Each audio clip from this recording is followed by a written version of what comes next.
ഇന്ന് ഞാൻ പറയുന്നത് കർക്കടക വാവ് അതിനെ പറ്റിയിട്ടാണ്. കർക്കടക വാവ് എന്നല്ല, വാവ് ശ്രാദ്ധം ഇതിലൊക്കെ ഉള്ള ഒരു ഇതാണ് എൻ്റെ കുട്ടിക്കാലത്തെ ഓർമ്മ.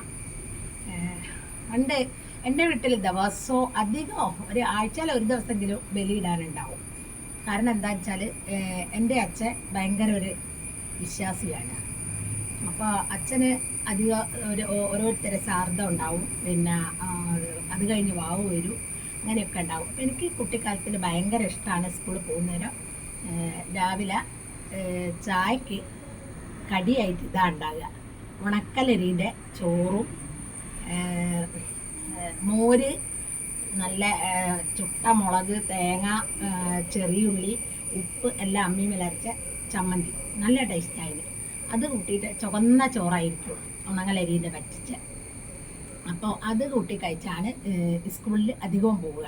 അപ്പോൾ അന്ന് ഭയങ്കര തിരക്കായിരിക്കും. മുറ്റത്ത് തളിക്കണം, മുറ്റടിക്കണം, ആകൊക്കെ അടിക്കണം.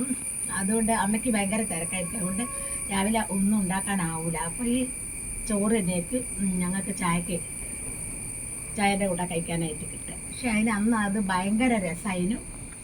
ഒരു മോരും ഉണ്ടാവും, ഈ ചമ്മന്തി ഉണ്ടാവും. ഞാൻ ദിവസവും പ്രാർത്ഥിക്കും എന്നും ഈ ചോറ് മതിയായിരുന്നു. നാളെ ഇപ്പം നമുക്ക് കർക്കടക മാവാണ്. അപ്പോൾ അച്ഛൻ എല്ലാ സകല പിതൃക്കൾക്കും ആരൊക്കെ ഉണ്ട് വെച്ചാൽ എല്ലാവർക്കും ശ്രാദ്ധം, വാവ് അങ്ങനെ ബലിയിടുന്ന ഒരാളാണ്. അത് എന്തുകൊണ്ടാണെന്ന് വെച്ചാൽ അച്ചാച്ചൻ ഈ ഒരു ശിക്ഷണത്തിലാണ് വളർത്തിയത്. അപ്പോൾ അതിൻ്റെ ഒരു ഇതായിരിക്കും. അച്ഛനെ ഞാൻ പറയില്ലേ, അച്ഛൻ്റെ ചെറുപ്പത്തിലേ അച്ഛൻ്റെ അമ്മ മരിച്ചു പോയിട്ടുണ്ട്. അപ്പോൾ അച്ഛനൊരു മോനേ ഉള്ളൂ. അപ്പോൾ അതിങ്ങനെ എപ്പോഴും അച്ഛൻ തന്നെ ഇടണ്ടേ. അച്ഛൻ 1.5 വയസ്സായപ്പോൾ അച്ഛൻ്റെ അമ്മ മരിച്ചു പോയിട്ടുണ്ട്.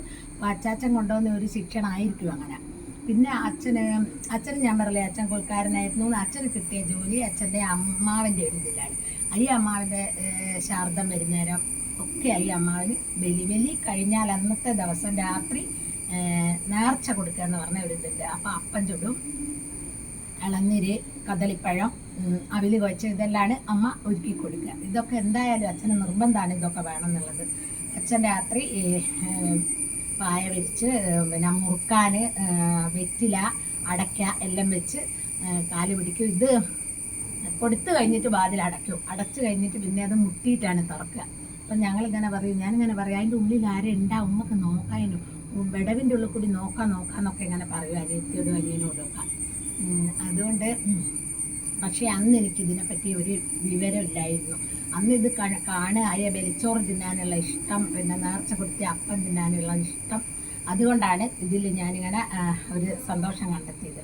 പക്ഷേ ഇന്ന് കർക്കടക വാവ് എന്ന് പറഞ്ഞാൽ നമ്മളെ പിതൃക്കൾക്ക്, എല്ലാ പിതൃക്കൾക്കും നമ്മൾ അർപ്പിക്കുന്ന, അവരെ പ്രീതിപ്പെടുത്തിയാൽ മാത്രമേ നമുക്ക് എടുക്കുന്നതിലും എല്ലാത്തിലും ഒരു ഐശ്വര്യം ഉണ്ടാവും. എല്ലാ കഷ്ടപ്പാടുകളും ഒക്കെ വരുന്നതിന് എന്തായാലും ഈ കർക്കടക വാവിൻ്റെ ബലി എന്ന് പറഞ്ഞാൽ അത്രയും നമുക്ക് പുണ്യം കിട്ടുന്ന ഒരിതാണ്.